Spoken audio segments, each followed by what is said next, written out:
Hey, thanks for joining us. I'm Michael Miller, and our guest today is Frank Calderon from the Miami-Dade Solid Waste Department. I do want to do a shout out for our good friend Adam over at Frames USA, 68th Avenue and Bird Road. He is Community Newspaper's official framer. You can go to his store, you can go online. He's a great guy. Tell him we said hello. So, Frank, so often I look at the type of services that solid waste provides. I get a little confused. We got the trash, then we have the bulky waste, then we have recycling, and we got some junk stuff, and we have the chemicals. Explain all that to us. Sure. Well, we call trash typically bulky waste or stuff you take TRC that's not like household waste. Household waste is what we call garbage typically. Or when we refer to garbage, that's what we typically are referring to. We have, the service, the signature service, basically the collection of garbage twice weekly from homes. Then we have the bulky waste service where you schedule it 2 times a year. We'll come and pick up like your lawn waste, old appliances, old furniture you might have around the house, that sort of thing. The TRCs, you can take those items as well, the lawn waste or the old furniture and appliances. And those are like self-help. Basically, we have 13 of those centers where residents come. And then we have the Home Chemical Collection Center where anybody can, who's a Miami-Dade resident can bring household chemical items that we don't want you throwing in the garbage. Let's talk about sometimes folks, including myself, we take some of that leftover landscape and we put them in the green carts. So last night about 6 o'clock, I just put in 2 palm fronds, cut them in half, bend them in half, put them in. So this morning, after getting all freshened up, ready to work, I go out, they had popped out and they were on the ground. I said, I am not going to grab that thing and get those bugs all over me again. So I'm sure they're going to be waiting for me when I get home. That is not the guy's fault. That is not in the can. But let's talk about stuff when people put into that green can. Sometimes they'll just jam it in there and they got the top, it won't go down. It's like 3 feet up and they think it's going to matter. Tell us why people should not fill it up over the top. Well, the number one reason basically is when they pick it up, there's a good chance it'll fall out before it even gets to the truck. And then we end up getting complaints that, hey, they left stuff on this. Well, yeah, but you got stuff sticking 3 feet out of your cart. So that's why we ask people not to make sure. And the other thing too is you don't want to attract vermin. Yeah, and that is just scientifically proven over and over and over again. If you got stuff hanging out, just like these palm fronds, they were like this, and then something happened. Spring loaded. Boom, and it was just loaded right out. Not quite in the street, but I was thinking about you this morning at 5:55 as I'm looking out there. I went, nah, there's bugs all over that. All right, so let's talk again about bulky waste pickup. This is the time of the year people need to get their houses, their property all ready, all right, for the big storm when it comes. Hopefully it won't be too big, all right? So people, tell us how we can make an appointment for bulky waste and what can go into that. 2 ways, basically. You can call 311 or you can go to the website, miamidade.gov/solid waste and request a bulky waste pickup. Yeah, as you mentioned, we're already about a month deep in hurricane season. And hopefully it stays just as quiet as it has been this month for the rest of the season, but there's no guarantees. But that said, there's still time for those of you who procrastinated. There's still time, but you have to move fast because once a storm starts to threaten, the appointments that are available get filled up fast.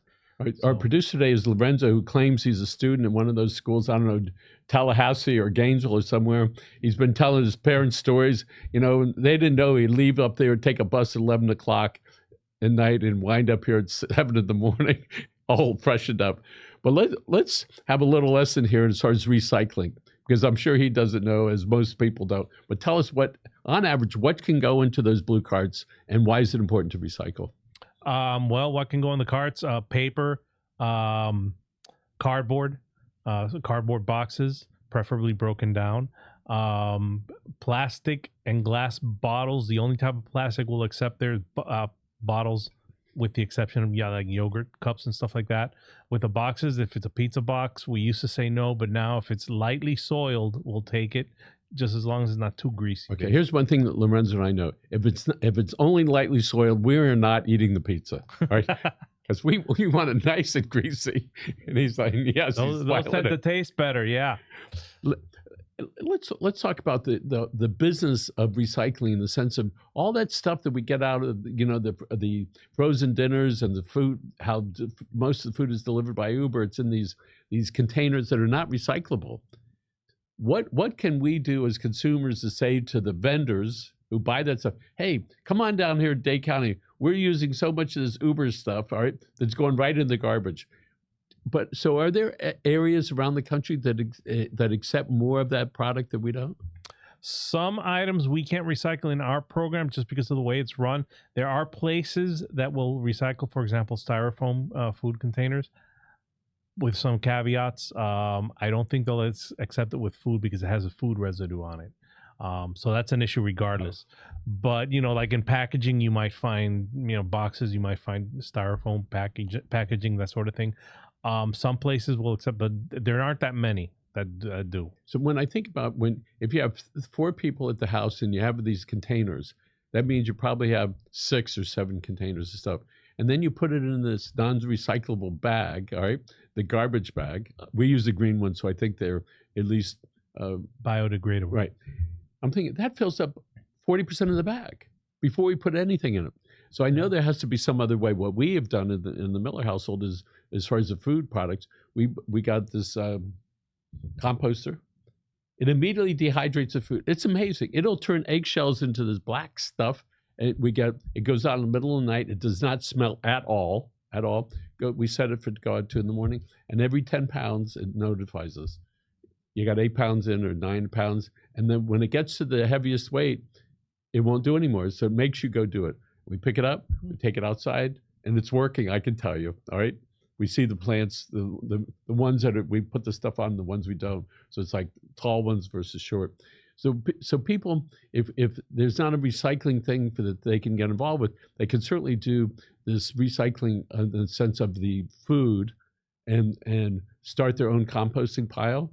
Tell us about what the university, is it Florida State or the University of Florida? It's the University of Florida, the IFAS, the Institute for Food and Agricultural Sciences, I think, or Studies.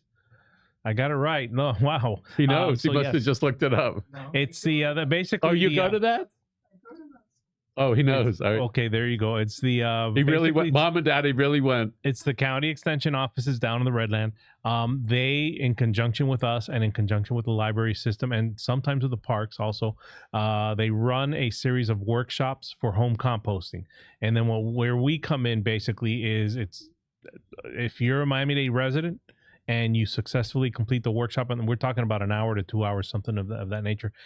I don't know if they're doing hybrid, like, home and in person now. I'm not 100% sure, but basically you go through the workshop. Once you complete it, you receive a voucher from us, from our department, where you can go pick up a free home composting bin from us. That's wonderful, especially for the kids, to teach them the value of that. When our kids were little, we had the gardens out front with the concrete blocks that looked like coffins, and we had a great time. We put all our stuff in there. The interesting thing about those tomatoes, they'll come back a year later. You take the seeds, you put them out, and do that. We had good times with the chickens that we have running around our property. They would sit up on the side there, and they're pretty smart, because when it was cold one night, we decided to cover the vegetables. They didn't move. I went back in the morning, that chicken was still sitting. So let's talk about, again, if somebody on the bulky waste pickup, what do they have to do to make sure the county comes out and picks up their stuff? Well, start by calling 311 or by going online. Whether you go either route, you'll see if you go online, you'll physically see a listing of the available appointment dates. 311, the operator will see the same list, and they'll basically tell you this is the next date that's available. You pick an appointment date based on what's available, and that you're allowed to put the stuff outside 3 days before the appointment date, but no more than that. But yeah, once you set it up like that, you just set it out 3 days before and you're all set. So sometimes we see folks that it looks like they're being evicted, all right? And they got all this stuff out in the street. So I don't know if they're just moving out or whatever it is, but there's a lot of stuff out there, old furniture and clothing and stuff. All that stuff is the county will pick up, correct? Yes. Now, we hope that was as a result of a bulky pickup request and not illegal dumping, but yes. By the way, on Horse Country, I see that I want to thank our county commissioner out there, because they're putting up some new drainage, right, off the side of the road. Oh, Goes okay. perfectly with don't park here. They got it. Now I know why. They had about 25 signs lined up because that's where they're doing the particular work. Drainage. So, and on that street, I frequently see the county or some church type people cleaning it up. So if there are some groups that want to have their name on a sign, all right, but for cleaning up the street, their avenue or their street or their court, what can they do? Who do they speak to? Well, that program of putting the name on the sign, we don't have that. That's a state program for state roads, but we do have our own cleanup program. We call it Let's Clean Things Up. The information on that is on our website, miamidade.gov/solid waste. And basically, we typically work with commissioners' offices and community groups that want to do a cleanup in a neighborhood that's, as long as it's in our service area, we'll do it. What we'll do is we'll provide like the pickup sticks and safety vests and garbage bags, and then at the end of the day, when everything's been picked up, we'll take the bags and dispose And the kids, of I'll bet you they get their community hours. And the kids can get community hours. Yes. It's an interesting thing because when you drive by, you don't see a lot of this stuff. But when you're sitting there, boots on the ground, as they say, with your bag and your gloves and your rake, you go, oh my God, look at all this stuff that sort of gets buried underneath the leaves. And it's really months and months and sometimes years of stuff that's just there. It keeps getting covered up. Yep. And I think it's a good lesson for all of us. You throw it out the window today, go back in a couple of years, and guess what? That thing is still there. Is still there. So tell us just some of the things that you have on the website and what that website address is. Well, the website address is miamidade.gov/solid waste. We have information on our recycling program. We have information on the Let's Clean Things Up, the neighborhood cleanup program. We have information about our solid waste services, about how to get a new cart if your cart is damaged, or a replacement cart. We have information on our home chemical collection center and the mobile events, which we started doing a couple of years ago, which have been pretty successful. Those are great for a lot of people. And information on our TRCs, the locations, bulky waste pickup, lots of information. Help me out with how the mosquito control division department got under the solid waste. Well, it was a result of we initially were merged with the Public Works Department. I want to say around 2011. I'm not sure, 2011, 2012. And then, for lack of a better word, we were demerged in 2015. And it was a strategic demerger, as I recall. It was basically they took all the transportation type or road type divisions within the department, merged them with the Department of Transportation, or merged them with transit and made it Department of Transportation and Public Works. And we kept mosquito control with us. And, the following year we had the Zika outbreak, and the rest is history, basically. So there's a new director, probably been there, I don't know, at this point, 2 years. Been there for a little bit now, yeah. All right. And I forget his name, excuse me. Dr. Jean-Paul Mutebi. There you go. Okay, so Michael Moot interviewed him last week, right from in here. It was nice to see the doctor. He wears a nice hat. That's how that's so-and-so, right? So can you describe, as best you can, some of the services that the county provides concerning mosquito control? Sure. The biggest service, really, the one that's done almost pretty much year-round, surveillance, mosquito surveillance. And by surveillance, I don't mean you have people with binoculars and... What is that little thing I see on my glasses? Exactly. So what we do is we have a series of traps, and I want to say it's more than 300, about 320 traps that are strategically located throughout the county. And those traps are not there to reduce reduce the mosquito population, because there's no way we could put out enough traps for that. But the traps give us an idea in the various locations of how many mosquitoes there are in those locations, if there's an increase in the typical population for that area, the species of mosquitoes, the whether the mosquitoes are male or female. The females are the ones that bite, and so on and so forth. And and we have lab techs whose job actually is to look at these mosquitoes, count them, check them to see what species they are, and to see if they're male or female. So they count these little guys, one like this. Yeah. In a trap, are there typically the same type of mosquito, or are there different species? There could be different species. There are close to, I don't know the exact number, but it's about 50 different mosquito species in South Florida and the Miami-Dade area. Not all of them bite, and not all of them can spread disease. So frequently, if you mapped out here, we had some people call. All right, we went and verified it by virtue. You went to your 10 traps in the area. You said, And "Oh they're yeah, loaded. we're overloaded over here." Mhm. So what at that point? What if the county says, "Oh yes," compared to the month before, compared to a year ago, there are a lot of mosquitoes. So what's the next step for the county? Only then will they do treatment. The treatment nowadays is science based. They don't go at random. They don't even like we did after Zika, where we would spray certain neighborhoods. They will only at that point will they spray if there's a lot of complaints going on, if there's the trap counts are high, and they'll basically use two different types of pesticides, one that attacks the adult mosquito that bites and one that attacks the larva. So that because what happens if you only spray the adult mosquitoes, they lay their eggs already in a week, you have more mosquitoes. So we do it. It's a two-pronged assault basically on the mosquitoes. So no one wants to be sniffing that stuff all day long, right? But how long does it take for that? Do you spray areas or do you spray in the ground? How does that work? Most of the time it's sprayed by trucks.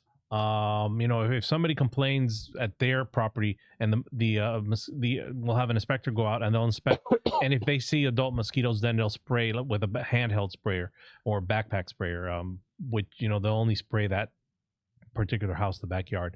But the spray, whether it's truck or backpack or handheld sprayers, it dissipates quickly. We're talking a matter of a few minutes.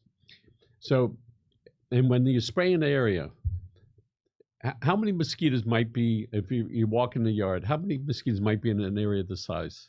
Few hundred, few thousand, depends, maybe even more. If there's a lot, if it's heavily infested, there can be few thousands easily. So out in the farmland or sort of near the Everglades, there's a lot of those. Excuse me, Oh, yeah. do you have some water? Thank you. Oh yeah, the farmland. Close to the Everglades, we have a very aggressive mosquito species out there, the saltwater marsh mosquito. That's the one that a lot of people that live close to the coastline and they get bombarded by mosquitoes. The good news about that mosquito is that it's not known for spreading a lot of human diseases. It can spread for pets though. It can't spread heartworm. So are people afraid about getting sick from the mosquito, or is they just don't want to get bit and have that welt on their hand? I think most of them don't want to get bitten. The state statute basically talks about mosquitoes being a nuisance and being addressed for that reason more than disease. But disease is a factor. Disease now, thankfully, we don't have any, like what we had with the Zika outbreak a few years back. When that happened, then you had more concern over diseases. But nowadays, it's more just the nuisance. Are there certain mosquitoes that stay in certain areas? Like the ones over in Aventura, are those the ones that are down in Homestead? Well, or are they snobby? There are actually some mosquito species. The ones I was talking about a few minutes ago, the saltwater marsh mosquitoes, those can fly long distances, assisted with the wind, of course. They can go 50, 60 miles. But then you have the Aedes aegypti mosquito, which is also called the yellow fever mosquito, it's called that because that's what it was known for initially. But we know now that it spreads a lot of different diseases, including Zika, dengue, chikungunya. You're pretty good at this. I've been doing this for a while.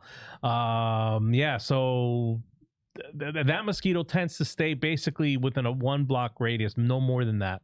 Doesn't fly. It's not a heavy flyer. It's not a strong flyer. Most of us don't realize that mosquitoes don't need much water at all, right, No. in order to lay their eggs. They just wait for the rain to come. But if you have going around your house and you see, there's a dog bowl in the backyard that I haven't emptied in 3 weeks. You might find little wiggling worms in it, and those are mosquito larvae. Oh. So that's why we tell people, if you have a dog bowl or cat bowl or whatever outside, rinse it out at least once a week because there's cycles a week. If you break up the cycle by spraying it out every week or cleaning out or whatever, at least once a week, you should be good. So what's the mosquito-controlled saying, the cute little rhythm that they have? Drain it or what? Fight the bite, drain and cover. Say it again. Fight the bite, drain and cover. Michael Moot, you heard it right here. Calderon. He got it. You got an A+ on this. Okay. So people frequently wonder, like, who takes care of the beaches? All right. And so why don't you tell us about that? And who takes care of the not just the beach on the land, but the waterways? That depends, but it's not us. It's not you. It's not us. The county parks department owns several of the well-known beaches like Holliver, Matheson Hammock. So they're responsible for those beaches. There are other beaches that belong to the state, like well, Crandon Park is another one that belongs to the county. But if you go further down on Key Biscayne towards the tip, that's a state park, so the state's responsible for that. You have beaches that are owned by some cities, like City of Miami Beach. Of course, you have South Beach, world renowned South Beach. So yeah. So let's talk about what has the county decided if and when they're going to have a new waste to energy plant? The decision hasn't been announced yet. I know that the board is supposed to be meeting in July. That's next month. And that is soon. next month. And next month was scheduled back in February to be decided upon in July. So okay. We got a whole bunch of bets going on in the office up here. I won't tell you what it is. Won't put you on the spot. But let's see what happens. Should be interesting. You have 14 people that are really working at the commissioners and the mayor, and they're going to decide what it looks like for the next decade or two couple or decades, three. yeah. And there's been a lot of controversy for a lot of different reasons, which better left to them to decide. And I guess the good news and the easy news for them is most of them they only get 8 years now compared to before. 2 terms, right? And the mayor does too. So a lot of people are going to be cycled out in a couple of years. So it should be interesting what they do. But when I think about it from a very sort of sophomoric way, we take all this trash and we dump it in the ground and then we bury it, right? And we take some of it that goes to waste energy, and what's left over, we bury it. It seems, after all these years, it seems sort of barbaric that we do that. We've been doing it the same way that mankind has been doing it for thousands of years. So I hope they come up with something that is futuristic, that we can all sort of rely on. And I know I mentioned to you before, my grandson's out in his kayak, he's 10, and he's seeing the manatees, and he's proudly held up a plastic bag. Look, Grandpa's trash. And when we can teach ourselves and our children and our grandchildren, if we can do more of that, all right, the waterway will be cleaner, the streets will be cleaner. And, you know, I've cleaned many streets over my years, all right?